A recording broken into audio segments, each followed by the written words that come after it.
Hi hello నమస్తే. నేను కృష్ణాంజనేయులు.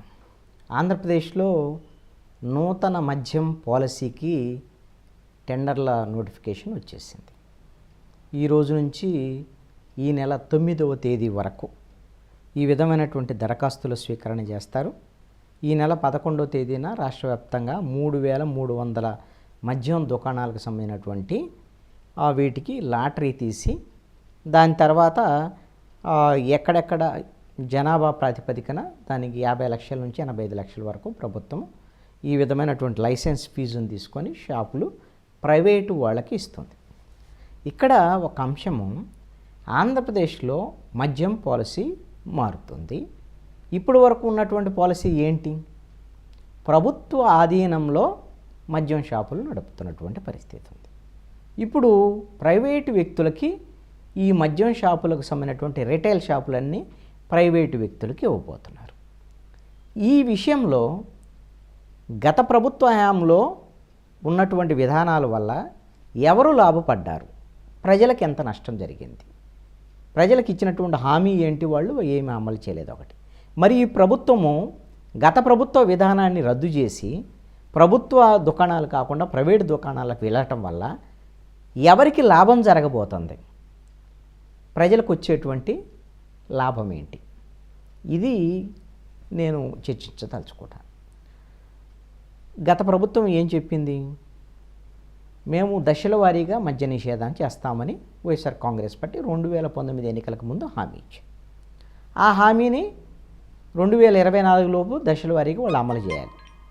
షాపులు తగ్గించాలి, షాపులు మొత్తం తగ్గించేసి చివరికి 5 స్టార్ హోటల్లో మాత్రమే మద్యం ఉంచాలి, అప్పుడు మాత్రమే నేను ఓట్లు అడుగుతానని జగన్మోహన్ రెడ్డి చెప్పాడు. 2024 వచ్చింది.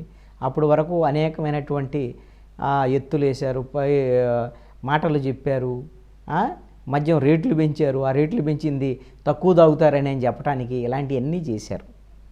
ప్రజలకైతే ఏమీ మేలు జరగలేదు. మద్యం నిషేధం గిన దశల వారీగా జరిగి ఉంటే ప్రజలకు మేలు జరిగేది. మద్యం అందుబాటులో లేకపోతే ఆ మద్యం తాగేటువంటి వాళ్ళు, వ్యసనానికి బానిసైనటువంటి వాళ్ళకి సరైనటువంటి కౌన్సిలింగ్ సెంటర్స్ ఇవన్నీ కానీ ఏర్పాటు చేసి వాళ్ళ క్రమక్రమంగా మద్యానికి గిన దూరం చేయగలిగితే మద్యం అనేటువంటి బానిస నుంచి ప్రజలు బయటపడేదానికి అవకాశం ఉండేది.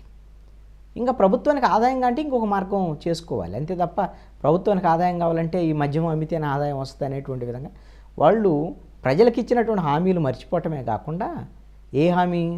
దశల వారీ మద్య నిషేధం చేస్తాను, రేట్లు పెంచటం ఒకటి సమస్య.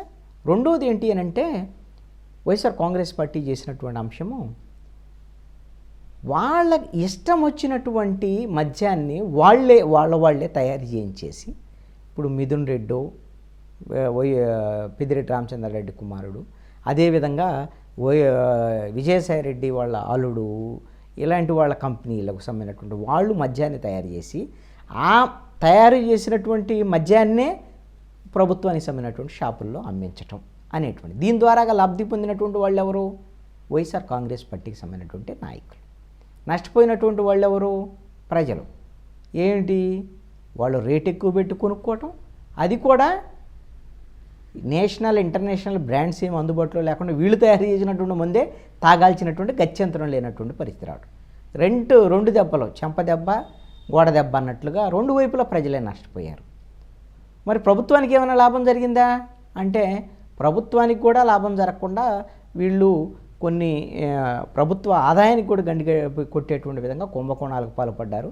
30,000 కోట్ల రూపాయల నష్టం జరిగింది అనేటువంటిది ఇప్పుడు ఈ ప్రభుత్వం వైట్ పేపర్ ద్వారాగా రిలీజ్ చేసింది. దీని మీద కేసులు కూడా నమోదు చేస్తామనేటువంటి దాని మీద వాసుదేవరెడ్డి మీద ఆల్రెడీ కేసు నమోదు చేయటం, ఇవన్నీ కూడా విచారణల దశలో ఉన్నటువంటి పరిస్థితి. ఇది గత ప్రభుత్వానికి సంబంధించినటువంటి వ్యవహారం. వాళ్ళు ఎలాగూ ఈ విషయంలో ఫెయిల్ అయ్యారు కాబట్టి, ప్రజల్లో వ్యతిరేకత వచ్చింది కాబట్టి మొన్న ఎన్నికల్లో ఓడించేశారు. మరి ఇప్పుడు ఈ ప్రభుత్వం ఏం చేయాలి? వీళ్ళేమీ దశల వారీకి కానీ ఏ విధంగా కానీ మద్య నిషేధం చేస్తామని వీళ్ళు హామీ ఇవ్వాలి. మరి మద్య నిషేధం చేయలేదు వాళ్ళు అనేటువంటిది మాత్రమే వీళ్ళు విమర్శించారు. వాళ్ళని చేయమని ఒత్తిడి చేశారు, అది వేరే విషయం. కానీ వీళ్ళు చేస్తామని మాత్రం హామీ ఇవ్వాలి. కాబట్టి ప్రజలకు ఆ విధమైనటువంటి హామీ లేదు కాబట్టి మద్య నిషేధం ఎందుకు చేయట్లేదని వీళ్ళని అడగటానికి మనకు అవకాశం లేదు. వీళ్ళు చెప్పింది ఏంటి, మేము అన్ని రకాల బ్రాండుల్ని అందుబాటులోకి తీసుకొస్తాం, చీప్ లిక్కర్ని మాత్రం 99 రూపాయలకు ఒక క్వార్టర్ వచ్చేటువంటి విధంగా ప్రయత్నం చేస్తామని ఇప్పుడు ఆల్రెడీ ప్రకటించారు. ఇప్పుడు ఈ నోటిఫికేషన్ తర్వాత చీప్ లిక్కర్ 99 రూపాయలకే. ఎందుకు దీన్ని అసలు ఎందుకు చీప్ లిక్కర్ని 99 రూపాయలకి ఇస్తున్నారు? దీనికి కారణం ఏంటి? ఎక్కువ మందికి ఇది పంపించాలనా లేదా అమ్మాలనా ఏంటి దీని ఉద్దేశం అని అంటే, ఈ మద్యానికి బానిసైనటువంటి వాళ్ళు తక్కువ రేటుకైనా మద్యం అందుబాటులోకి లేకపోతే వీళ్ళు గంజాయి అదేవిధంగా మాదక ద్రవ్యాలు తక్కువగా రేటుకు వచ్చేటువంటి వీటికి అలవాటు పడి వాళ్ళ ఆరోగ్యం పాడు చేసుకుంటున్నారు. అదేవిధంగా ఇది మా గంజాయి ఇలాంటివన్నీ కూడా నష్టం కలిగించేటువంటి అంశాలు. ఇది ప్రభుత్వానికి కూడా ఆదాయం రాదు దానివల్ల. ఈ అంశాల మీద ఖచ్చితంగా ఇటు ప్రభుత్వానికి లాభం వచ్చేటువంటి అంటే తక్కువ ధరకే మద్యము విక్రయించి గంజాయి ఇతర మాదక ద్రవ్యాలకు సంబంధించినటువంటి వాళ్ళు అలవాటు పడకుండా చేయటం అనేటువంటిది లక్ష్యంగా 99 రూపాయలకి క్వార్టర్ అందించేటువంటి ప్రయత్నం అయితే చేస్తున్నారు. అదేవిధంగా అన్ని రకాల బ్రాండ్స్ అందుబాటులోకి తీసుకొచ్చేటువంటి ఒక ప్రయత్నం అయితే ఏంటి, అన్ని రకాల బ్రాండ్స్ అంటే నేషనల్ ఇంటర్నేషనల్కి సంబంధించినటువంటి ఈ బ్రాండ్స్ అన్నిటిని కూడా అందుబాటులోకి తీసుకొచ్చేటువంటి ప్రయత్నము. అదేవిధంగా కొన్ని కంపెనీలు వాళ్ళ దగ్గర నుంచే మొత్తం కొనుగోలు చేసేటువంటి విధానం కాకుండా ఈ తయారీలకు సంబంధించినటువంటి ఏ సంస్థలు ఉన్నాయో ఆ సంస్థలన్నింటి దగ్గర నుంచి కొనుగోలు చేసేటువంటి విధానం ద్వారాగా చేస్తామనేటువంటి దాని మీద ప్రకటన చేస్తున్నటువంటి అంశం. అయితే ఇప్పుడు ఈ కొత్త విధానం సందర్భంగా ఉన్నటువంటి దాంట్లో ఏంటంటే ఈ మొత్తము ఒక కీలకమైనటువంటి పట్టణాల్లో విజయవాడ, విశాఖపట్నం, రాజమహేంద్రవరం, కాకినాడ, గుంటూరు, నెల్లూరు, కర్నూలు, కడప, అనంతపురం ఇక్కడ ఒక 12 ప్రీమియం స్టోర్లు, ఈ వాకిన్ స్టోర్స్ లాంటి పెద్ద పెద్ద ఏర్పాటు చేయబోతున్నారని. మొత్తం షాపులు అయితే 3694 ఎన్నో ఉన్నాయి. ఆ షాపులకు సంబంధించినటువంటి విషయంలో వీటిల్లో గీత కార్మికులకి 340 ఒక మొత్తము గీత కార్మికులకు సంబంధించినటువంటి వీటిల్లో ఏదైతే మేనిఫెస్టోలో తెలుగుదేశం, జనసేన, బీజేపీ కూడా చెప్పింది కాబట్టి 10% గౌడ, శెట్టి, బలిజ వంటి 6 కులాల వాళ్ళకి వీటిని అప్పచెప్పబోతున్నారు. వీటిల్లో ఉత్తరాంధ్రకు సంబంధించినటువంటి వాళ్ళ ఉన్నటువంటి సొండి కులానికి చెందిన వారికి శ్రీకాకుళం జిల్లాలో 2, విశాఖ జిల్లాలో 1, విజయనగరం జిల్లాలో 1 చొప్పున 4 దుకాణాలను కూడా రిజర్వ్ చేశారు. ఎక్కడెక్కడ చిన్న కులాలు ఉన్నాయి అంటే వీళ్ళు హామీ ఇచ్చిన ప్రకారం గీత అనేటువంటి వృత్తితో, కళ్ళు గీత అనేటువంటి వృత్తి మీద ఆధారపడినటువంటి వాళ్ళకి ఈ విధమైనటువంటి షాపులు ఇస్తున్నటువంటి పరిస్థితి అయితే ఉంది. 10,000 లోపు జనాభా ఉన్న చోట 50 లక్షల రూపాయలు లైసెన్స్ రుసుముగా పెట్టారు. 10,000 నుంచి 50,000 జనాభా వరకు 55 లక్షల రూపాయలు ఈ లైసెన్స్ రుసుముగా వసూలు చేస్తారు.